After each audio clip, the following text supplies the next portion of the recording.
Hello students, welcome back to our grammar class. In today's lecture, our next topic is chapter number 11, that is prepositions. Our topic is prepositions. Okay? Chalo, let's begin our today's lecture. Look at the pictures and read the sentence. Here, number 1. Let's go for a walk. Second one is, it is raining since morning. It is raining since morning. Third one is, the doctor is on duty. And fourth is, the train leaves 9 p.m. The train leaves 9 p.m. Here, in each of the above sentences, the colored words tell us about the relation between a noun or pronoun with something else. Such words are called prepositions. Okay, in the above four example, the words highlighted with the another color. Okay, here the words for, since, on and 8 are the words preposition which tells us about the relation. किसके बारे में relation? Noun या तो फिर pronoun का relation दिखाते हैं. ठीक है, जैसे कि let's go for a walk. Since, okay, it is raining since morning. The doctor is on duty.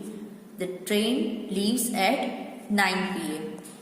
चलो, definition of preposition. Prepositions can be defined as a word. ऐसे word है that tells us about the relationship of a noun or pronoun.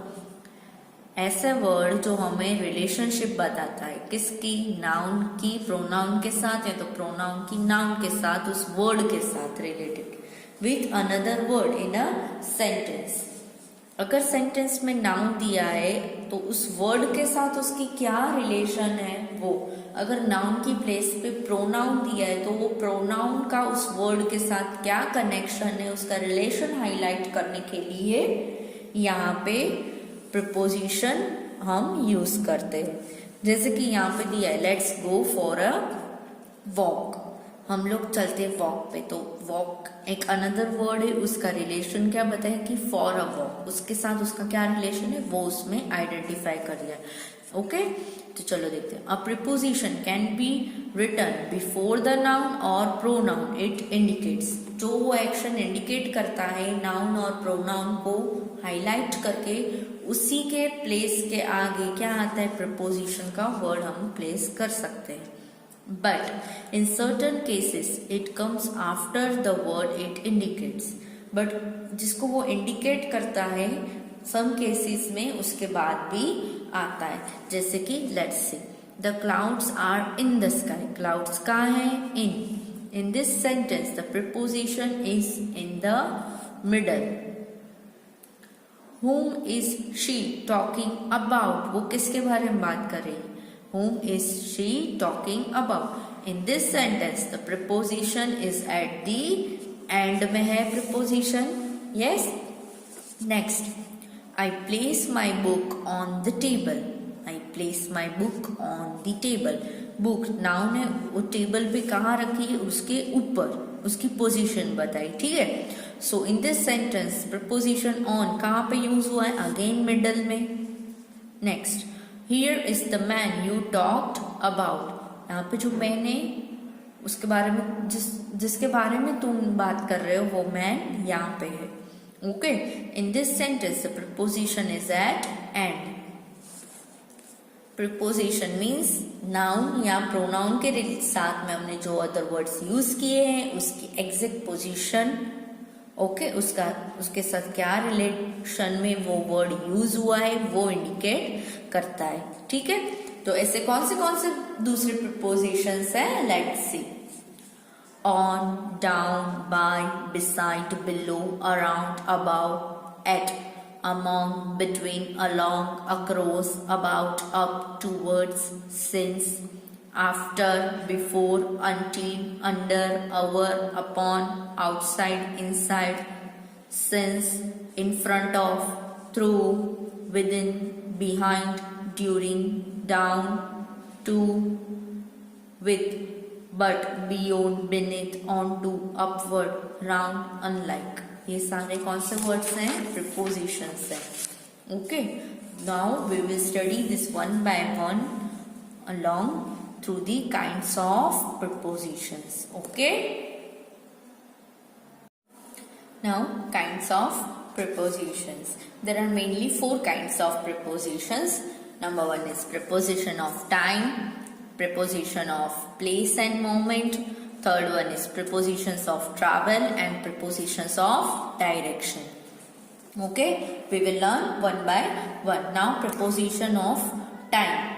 तो time indication में कुछ words हैं जो preposition as a use होते हैं टाइम इंडिकेट करने के लिए. तो ऐसे कौन से प्रपोजिशन, ऐसे कौन से वर्ड्स हैं जो इसमें आते हैं? तो let's see. Till, on, between, at, until, during, since, after, within, to, from, by, throughout, past, for, before. तो ये सारे प्रपोजिशंस हैं वो किस में आएंगे? प्रपोजिशंस ऑफ टाइम में. Okay, now propositions of place and movement. तो ऐसे कौन से वर्ड्स हैं जो इसमें इस कैटेगरी में आएंगे? तो up, on, along, across, at, to, over, above, behind, around. तो ये सब किस में आएंगे? प्लेस एंड मूवमेंट में. नेक्स्ट इज, अगर ट्रैवलिंग में हम लोग यूज कर रहे हैं तो कौन से प्रपोजिशन यूज करेंगे? On, by, on to, into, out of, off. Okay, similarly अगर कोई डायरेक्शन इंडिकेट करना हो, किसी को डायरेक्ट करना हो, तो हम कौन से यूज करेंगे प्रपोजिशंस? तो here are into, at, for, against, to, towards. तो now we will learn how to use this words. Okay, चलो. Now rules for using the prepositions. Here are some general rules about the use of prepositions. Now we will study how to use, when to use this preposition. Okay, chalo. Now we will study about in and at. In what kind of sentence in is placed and at is placed. Okay, chalo. In is used for birthplace of a person. I am born इन भावनगर. तो मेरी birth place कौन सी हुई? भावनगर. तो वो indicate करने के लिए मैंने इन यूज किया. क्लियर? टू इंडिकेट पोजीशन, मेरी पोजीशन इंडिकेट करने के लिए बिफोर नाउन्स डिनोटिंग टाइम. कोई टाइम डिनोट कर रहा है नाउन के साथ. Okay, noun means person, place और कोई थिंग. ओके, उसके साथ अगर टाइम आ रहा है तो वहां पे इन होगा. Then with the names of countries and days. For an example आपको यहाँ पे दिया है कि I was born in Delhi. तो बर्थ प्लेस बताइए तो इन हमने प्रपोजिशन यूज किया to indicate the position. Tina stands in the middle. Okay, तो टीना की पोजीशन बताई हमने कि कहाँ है, तो in the middle. Before the noun denoting time, तो I came to school in the morning. ठीक है. With the names of countries and days. There is a unity in diversity in India. Clear? Chalo, now we will learn the use of it. It is used with the names of festival. Festivals के names के आगे it आता है. तो it Christmas time. People exchange gifts. Okay? Second, to talk about an exact time. Exact time, perfect time हम बताते हैं, उसके बारे में बात होती है तो हम कौन सा प्रपोजिशन यूज करेंगे? At. The train will arrive at 7 AM. उसका टाइम फिक्स है अराइवल का. Okay, next, with small locations, towns and villages. छोटी लोकेशंस मीन्स छोटा छोटा विलेज, टाउन हो, छोटी प्लेस हो कहीं पे. ओके, उसकी एरिया ज्यादा नहीं होनी चाहिए. Means for an example, I bought books at the mall. Clear? चलो, here are some more examples given. He was born at a small village in Kerala. Okay, at का मीनिंग, एट का useful and इनका usefulness आपको इधर दिखाए कि कोई city है, बर्थ प्लेस दिखाइए तो उस सिटी के नेम के आगे आया। Now second, at Holi we play with colours. Gandhi ji was born at Porbandar. My school, आप अभी यहाँ पे बोलो कि बर्थ प्लेस के साथ तो मैम आपने बोला था इन आएगा, तो फिर यहाँ पे एट क्यों आया? बिकॉज हम यहाँ पे लिखा है with small localities, towns and villages के, अगर छोटा गांव है, छोटा शहर है, छोटी सिटी है तो उसके आगे आएगा एट। ओके, चलो। My school bus comes at 7:30 in the morning, sharp time. I waited for him at the airport. He gets up early in the morning. I was born in New Delhi. Two birds are flying in the sky. Okay, चलो now the another use of on and upon देखेंगे कि on कहाँ पे use हो रहा है। ठीक है, तो on is used to suppress situation, place or condition. To express situation, place or condition. कोई सिचुएशन एक्सप्रेस कर रहे हो, कोई प्लेस के बारे में बता रहे हो, या आपकी कोई कंडीशन के बारे में बता रहे हो, तो हम वहां पे यूज करेंगे on. We went on a picnic. Particular day और टाइम, कोई फिक्स डे और टाइम आप बता रहे हो। ओके, जैसे कि I will come here on Sunday, तो टाइम फिक्स हो गया कि मैं वहां पे कब आऊंगा, Sunday. Okay, for the things at rest, the car is at the door, means rest means वो आराम में, वो चल नहीं रही है। Okay, the car is at the door. चलो now use of upon. Upon is used for things in motion. कोई motion means moving. Okay, the lion pounced upon the lamb. Lion pounced upon the lamb. Lamb के ऊपर उसने सीधा jump किया। ठीक है, तो क्या वो कौन सी कंडीशन में था? The moving condition. Okay, here the boy jumped upon the fence. Fence means hurdle है, वो दीवार छेद के वहां फेंस लगी होती है गार्डन के बाहर। ओके, तो फेंस के ऊपर जंप करके गया, तो वो मूविंग कंडीशन। फेंस है वो स्टेबल है, नीचे वाली थिंग्स है वो स्टेबल है, उसके ऊपर जो चढ़ रहा है ओवर, वो कौन सा है? The boy. बॉय उसके ऊपर जंप कर रहा है, तो वो मूविंग में हुआ, मोशन में हुआ, इसीलिए उसके यहाँ we use upon. Second, the books are placed one upon another. एक के ऊपर एक हमने बुक रखी है। The cat playing upon the table. The bag is on the table. Okay. Now the use of to and into. तो to कहाँ पे यूज होता है? तो to is used before the first form of a verb. Verb का first form means simple, run, rise, play, वो सब verb V1 है। Okay, so before V1 we use the word to with an indirect object.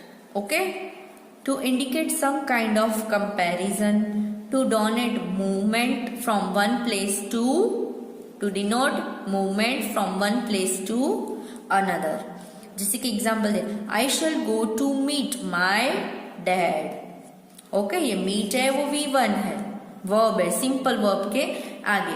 My watch is superior to yours, comparison हुआ है कि तुम्हारी watch से मेरी वॉच अच्छी है। Okay, my watch is superior to yours. Next is use of into. Into is use to express situation, place और condition. Into कब यूज होता है? कोई सिचुएशन, कोई प्लेस या कंडीशन डिनोट करनी हो, to denote change from one state to another, एक स्टेट में से दूसरे स्टेट में आप चेंज हो रहे हो। ओके, स्टेट मीन्स स्टेट ऐसे नहीं कि इंडिया में से आप कनाडा या ऑस्ट्रेलिया जा रहे हो, वो नहीं, एक mental state. Okay, to denote movement. Here the woodcutter axe fell into the river. River के अंदर गिर गई woodcutter की axe, जैसे वो काट रहा था वो. My bag is superior to your bag. Okay, ये superior to किसका है? आगे का एग्जाम्पल इधर दिया है. The frog jumped into the pond. Frog जो जमीन लैंड पे से अंदर पॉन्ड में चला गया, मीन्स स्टेट चेंज किया उसने. इसका मीनिंग है ये स्टेट चेंज करना. जैसे कि would cutter x fail into the river, तो उसका भी स्टेट चेंज हुआ, बाहर थी उसमें से अंदर पानी में चली गई. ठीक है. Now next is she was going to meet her aunt. Clear. चलो now next the use of by and with. तो बाय कहाँ पे यूज होता है एंड विथ कहाँ पे यूज होता है? तो by is use to indicate according to indicate manner of an action, to tell about nearness और place, to tell about the agent और doer in the passive voice. ये हम नेक्स्ट चैप्टर में मतलब एक्टिव पैसिव करेंगे, तब ये sentence सीखेंगे. Now next is use of with. With is used to show a cause, to tell about the capacity before an instrument. कोई भी चीज के साथ आप कुछ कर रहे हो तो उसके आगे आएगा with. ओके. और जो एक्शन परफॉर्म हो रही है वो एक्शन कौन कर रहा है उस नेम के आगे आएगा by. चलो let's see example. My grandfather came by a train. वो ट्रेन में बैठ के आए थे. She goes to school with her friends. The time is 6 by my watch. Clear. चलो now since and for and from. Okay, we will learn the use of this three. Now since is used for some definite period of time. Since is used for some definite period of time. And for is used to indicate some kind of reason or cause, in the sense, in place of, and to indicate a particular period of time. Okay. Now either here is the correction. Here since period of time नहीं बताता है, क्या बताता है? Point of time. Okay, यहाँ पे typing error है. Since for some definite point of time. Point बताता है कि इसी टाइम पे से स्टार्ट हुआ था. Okay, let's see one example, you will understood. Next is from, to express the time बताता है. ठीक है. चलो यहाँ पे एग्जाम्पल दिए combined. We shall begin our journey from 24th November. Time बताया फ्रॉम में. Okay, then Amit gave an application for 3 days leaves. Period of time बताया कितना पीरियड है? 1 to 3 days. Then it has been raining since morning. Point of time बताया, इस point time के during the time, ये point से ये start हुआ है, तो during since morning. It has been raining for last 2 days. देखो इधर पीरियड बताया फिर से और पीरियड बताया तो for आता है preposition. Clear? चलो now another are between and among. Okay, तो between कहाँ यूज होता है? तो between is used for two person or thing. जब हम किसी दो चीज या दो पर्सन के बारे में बात कर रहे हैं तो तब हम preposition यूज करते हैं between. बट जब बात होती है दो के अलावा, मीन्स 3 या बहुत सारे ग्रुप के बीच में, तब हम यूज करते हैं among. Okay, for an example, distribute this toys among the children. among the children मतलब चिल्ड्रन कितने हैं वो नहीं पता है, बट बहुत सारे हैं वो पता है कि इन सब बच्चों के बीच में ये टॉयज डिस्ट्रीब्यूट कर दो. ठीक है. बट सेकंड क्वेश्चन क्या है? Distribute this toys between those 2 children. अभी ये जो टॉयज है पर्टिकुलर हो गया कि इन 2 बच्चों के बीच में बांट दो. क्लियर. तो जब 2 आते हैं तब we will use between, and जब ग्रुप आता है then we will use among. Clear. चलो now we will do above, under, over and below. Here first image, the book is above the table, book कहाँ है, table के ऊपर. Second, the book is under the table. Third, the book is over the table and the book is below the table. I hope by seeing the image everything is clear to you. Okay, here above denotes higher position and under denotes lower position. Okay, chalo next. For an example, the birds are flying above the tree. देखो birds कहाँ है, above the tree. Second, the bridge is over the river. Bridge है कहाँ है, river के ऊपर. Clear. The dog sat under the table. The CPU is kept below the monitor. Clear. चलो now next are behind and in front of. The two opposite suggest opposite placement की आगे. चलो the car was parked in front of his house. In front of means आगे, दोनों opposites हैं एक दूसरे के. इन फ्रंट ऑफ मीन्स आगे, बिहाइंड मीन्स पीछे, तो दोनों एक दूसरे के ऑपोजिट्स हैं. जैसे कि ये हाउस है, हाउस के आगे पड़ी है car. The car was parked in the front of his house. The cat is hiding behind the wall. यहाँ पे दीवार है, उसके पीछे कैट छिप रही है. क्लियर. तो पीछे इंडिकेट करने के लिए बिहाइंड एंड आगे इंडिकेट करने के लिए इन फ्रंट ऑफ. ओके, चलो now next is of and four. तो फोर तो हमने अभी देखा कि फोर एक पीरियड ऑफ टाइम बताता है, बट ऑल्सो उसका दूसरा भी यूज है. Four denotes purpose, price and destination. Of denotes possession and comparison and course. Okay, for example I am living for Kerala. मैं केरला जाने के लिए यहाँ से जा रहा हूँ. Take care of your bag. Clear. तो चलो, here are some words that are always followed by particular prepositions. देखो यहाँ पे जो वर्ड्स है उसके बाद हमेशा एक प्रीपोजिशन फिक्स होता है. जैसे कि लुक है, तो लुक के बाद हमेशा फॉलोड होगा कौन सा preposition, at. Look at, laugh at, knock at door, bark at, arrive at, annoyed at. तो ये सारे कुछ वर्ड्स हैं. उसके बाद में क्या आता है, ये प्रीपोजिशन एट फिक्स होता है. तो similarly to, use to, polite to, reply to, refer to. Okay, तो सिमिलरली कुछ ऐसे लिस्ट ऑफ वर्ड्स दी गई है जिसके आगे एक प्रिस्क्राइब्ड प्रीपोजिशन फिक्स रहता है. जैसे कि ये दो हमने देखे. सिमिलरली कंसर्न्ड अबाउट, तो जेलस ऑफ, तो ये सारे वर्ड्स फिक्स्ड है. क्लियर. चलो now the exercise, let's do it. Here let use some other preposition in sentence. Concerned about. देखो कंसर्न्ड के साथ कौन सा आएगा, अबाउट ही आएगा. Care for something. Concerned about का क्या मतलब है, केयर फॉर समथिंग. तो हियर सेंटेंस दिया है, she was concerned about her daughter's admission. She was concerned about her daughter's admission. आपको यहाँ पे कुछ वर्ड्स दिए हैं, उसका ये मीनिंग है और उसके बेस पे एक सेंटेंस भी आपको एक्सप्लेन किया है. जैसे कि ये रिफ्रेन फ्रॉम, तो यहाँ पे रिफ्रेन दिया है. रिफ्रेन के साथ कौन सा प्रपोजिशन आता है उसके बाद, फ्रॉम. तो refrain from means not do something और रेजिस्ट.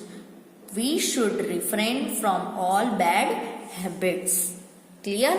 तो ये लिसन ना, ये आपको टेबल पूरा कहाँ लिखना है, आपकी फेयर बुक में हेडिंग डाल के. फर्स्ट ऑफ ऑल आपको डेफिनेशंस लिखनी है प्रपोजिशन की, फिर ये पूरा एक टेबल लिखना है. टेबल के बाद आपको ये लेट्स डू इट वाली एक्सरसाइज 1-2 पेज नंबर 64 एंड 65 पे जो एक्सरसाइज है यहाँ तक नंबर 10 तक आपको ये एक्सरसाइज फेयर बुक में लिखनी है. ओके. चलो नाउ वर्किंग जोन. तो वर्किंग जोन में नंबर 1 है, tick the correct choice of preposition in each sentence. Correct, आपको 2 प्रीपोजिशन दिए बट आपको फाइंड करने की इधर कौन सा अप्रोप्रिएट हाँ प्रपोजिशन है. ओके, हियर है the snake pounced on the frog और upon the frog. Upon the frog उसके ऊपर आया. ठीक है, चलो next. He lives at Andheri और in Andheri. He lives at Andheri in Mumbai. Mumbai बड़ी सिटी है, अंधेरी छोटी. ओके, चलो now next number 3. Who is she waiting? Who is she waiting of के for? Yes, who is she waiting for आएगा. क्लियर. इसके बाद आपको आगे की एक्सरसाइज खुद करनी है. चलो next. fill in the blanks with the suitable preposition. आपने प्रपोजिशन अभी देखे, आपको प्रॉपर यहाँ पे रीड करके सेंटेंस आइडेंटिफाई करना है कि कौन सा प्रीपोजिशन आएगा. क्लियर. जैसे कि it has been raining, point of time बताए मॉर्निंग से, तो क्या आएगा since. Okay, next is insert suitable preposition to make the sentence meaningful. आपको इसमें प्रीपोजिशन नहीं दिया है सी में, आपको सेंटेंस रीड करके प्रीपोजिशन प्रॉपर ऐड करना है. जैसे कि फर्स्ट में दिया the thief entered the house at night, तो इसमें क्या इनटू नहीं दिया. द थीफ एंटर्ड यहाँ पे आएगा into the room at night. First example आपके लिए दिया है. क्लियर. तो ये आपको ट्राई करनी है खुद से. Now D. Look at the picture carefully and then complete the answer. Okay, where is the boy going. ये बॉय कहाँ जा रहा है. द बॉय इज गोइंग कहाँ, अपॉन हिज स्कूल. क्या आएगा. The boy is going to his school. Okay, proper preposition आपको use करके लिखना है. ठीक है students, I hope you will able to perform this exercise by your own self. Okay, bye and take care.